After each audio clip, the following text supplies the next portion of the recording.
Muy buenas, mi nombre es Lara Murbartián y voy a presentar un trabajo que se llama Narrativas de la intervención, el imaginario profesional ante la violencia de género. Lo primero es entender qué es el imaginario profesional, ¿no? Que es una serie de esquemas mentales, emociones que no son estáticos, van cambiando a lo largo de la práctica profesional y que ejecutan los y las profesionales, se ponen en juego, ¿no? En su atención. Entonces, este imaginario viene determinado al menos por tres cosas: la formación que han recibido, académica, voluntaria, etc.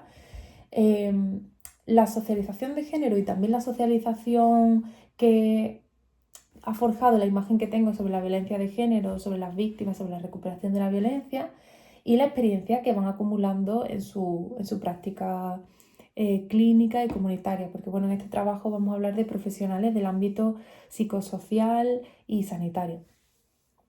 Este imaginario dicta, muchas veces de manera sutil e inconsciente, cómo se percibe la legitimidad o no de la víctima, de su testimonio, de su experiencia, de su narrativa, cómo se interpreta su resistencia al cambio, y no solo la resistencia al cambio, sino los ritmos de las mujeres, los pasos que van dando en su proceso de recuperación, ¿no? Durante la atención, y también determina qué criterios se utilizan para definir lo que es una intervención exitosa o el fracaso de la intervención. Entonces, bueno, en este trabajo lo que hicimos fue estudiar las narrativas espontáneas sobre recuerdos de intervención que se le viniese a la mente a los y las profesionales, porque esto ofrece una ventana privilegiada hacia este imaginario y de manera profunda, ¿no?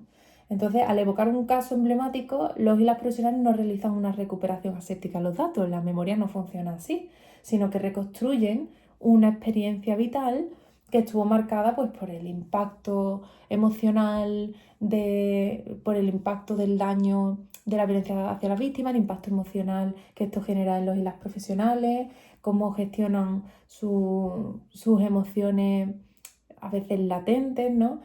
Y las tensiones éticas también inherentes a la propia profesión. Es decir, pues, qué responsabilidad tengo yo, qué debo hacer, cuál es mi rol, ¿no? Frente a esta situación de injusticia y de violencia que están sufriendo las mujeres. Entonces, en estos relatos emergen con fuerza también los sesgos latentes que haya y que muchas veces los protocolos han intentado mitigar, ¿no? Pero que esto no es tan fácil. Entonces, bueno, en la línea de estigma hacia las víctimas de violencia de género en la que yo trabajo, principalmente cuando el estigma proviene de los y las profesionales, se ve como ese estigma muchas veces es implícito, y también existen profesionales que están especializados en violencia de género.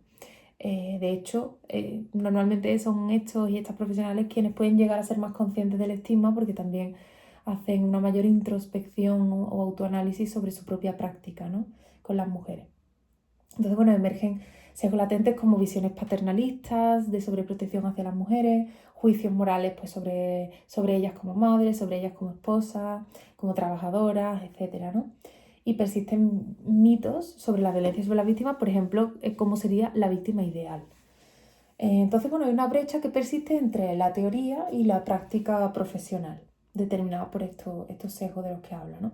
Entonces, bueno, el objetivo de la intervención fue explorar y desgranar esos recuerdos para obtener una serie de temas y subtemas cualitativos, porque hemos hecho un análisis cualitativo de grounded theory, de teoría fundamentada, y que esos temas y subtemas puedan mostrarnos cómo es ese imaginario profesional del ámbito de la intervención sanitaria y psicosocial.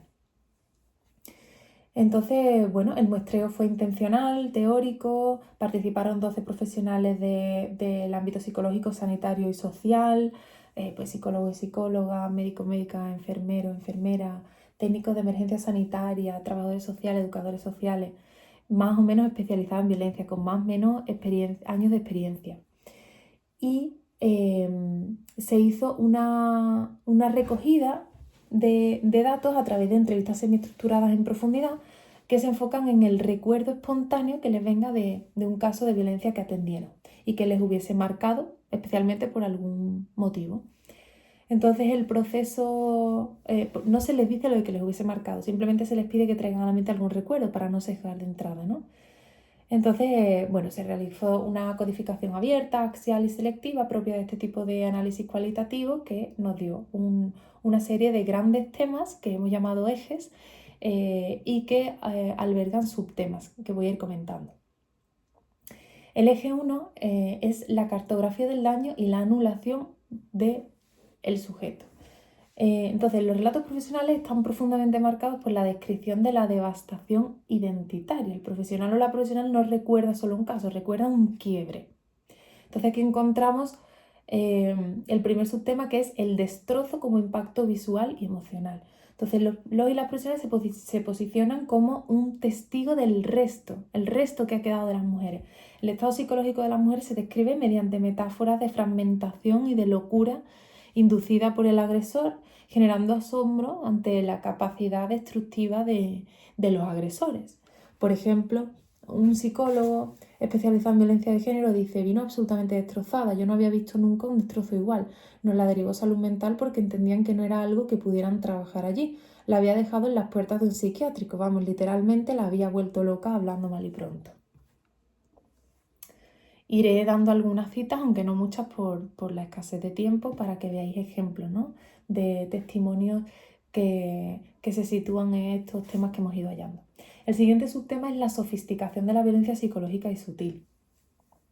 Hay un reconocimiento de que las formas más perversas de poder no dejan marca física, sino que operan mediante la erosión sistemática de la autoestima y la credibilidad. Y hay una sensación de inferioridad estratégica. Es decir, esta sofisticación de cómo los agresores consiguen controlar a las víctimas, ¿no?, este control coercitivo que las daña, se considera sofisticada, genera en el profesional una clara sensación de impotencia frente a esa mente controladora y sofisticada para ejercer control del maltratador, ¿no? Dicen, es que era tan cruel lo que le habían hecho, digo, es que nos ponemos un equipo psicológico a jornada completa a joder la mente a alguien todos los días, 8 horas, pensando qué podríamos hacer y no lo hacemos tan bien como este puñetero, ¿no? El segundo eje es tensiones identitarias y el juicio a la buena víctima.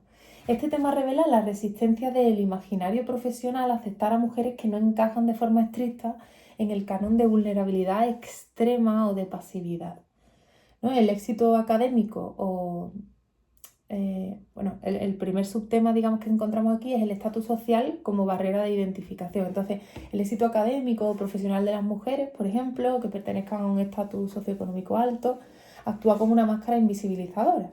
Entonces, esto dificulta que ella misma y el propio profesional la identifiquen formalmente como una víctima, retrasando gravemente la intervención por parte de las instituciones y las profesionales. Dice, ella no se identificaba como mujer víctima porque era una mujer universitaria con un puesto de responsabilidad en la administración pública, de directora de departamento. No se identificaba como mujer víctima porque no cumple con el perfil. Subtema 2, la maternidad como campo de juicio moral. Entonces, la identidad de madre se convierte en el principal eje de evaluación profesional a menudo. Cuando se percibe que el bienestar de los y las hijas peligra, el rol de ayuda puede transformarse en un rol de vigilancia o de castigo. Entonces, el desamparo funciona como medida. Entonces, se llevó a cabo el desamparo del niño, viendo que ella no quería salir tampoco de ese entorno, pues se llevó a cabo el desamparo del niño porque al niño había que protegerlo, ¿no?, como primera medida. Entonces, hay una doble victimización donde la mujer queda atrapada entre la agresión y el juicio social que la etiqueta como mala madre, ¿no? Se enfrenta a una situación con un sentimiento de ser mala madre tremendo. No tiene otra salida más que sentirse mala madre. Su familia, sus amistades, todo el mundo la cataloga como mala madre. El eje número 3 sería la vivencia profesional entre la impotencia crónica y la alianza. Articula la respuesta emocional directa de los y las profesionales ante las evidentes limitaciones del propio sistema y de las mujeres. Nos encontramos aquí el primer subtema, que es la impotencia ante la falta de agencia. En el ámbito puramente sanitario, la frustración profesional nace de la incapacidad operativa de aplicar soluciones rápidas, clínicas o eminentemente directivas, ¿no? Entonces, el personal vive con profunda angustia los tiempos particulares de las víctimas y los pasos que van dando. Entonces, la impotencia ante la falta de agencia, este tema no dice que las mujeres no sean agentes, no tengan capacidad de control, sino que se las ve como como que no tienen agencia ninguna debido a que se malinterpretan los tiempos y los pasos que van dando las mujeres, ¿no? Dice, te sientes impotente porque cuando tú quieres ejercer un tipo de medida no depende, no es como otras patologías, tú necesitas la colaboración del paciente para llegar a una solución, te queda un sentimiento así ambiguo.